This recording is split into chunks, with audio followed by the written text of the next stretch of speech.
Həsrəti vurduğu qorxunc yaraymış, caynağın saldığı harca paraymış. Dünyaya gələndən bəxtin qaraymış, saçları zamansız havalandı. Dünyaya gələndən bəxtin qaraymış, saçları zamansız havalandı.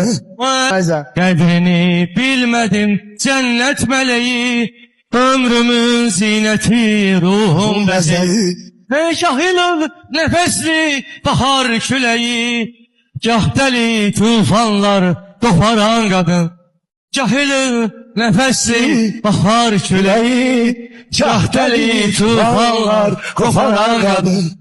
Sən onsuz kədərdən ağlayacaqsan, gözləri sevinsən yaşaran qadın. Sən onsuz kədərdən ağlayacaqsan, gözləri sevinsən yaşaran qadın.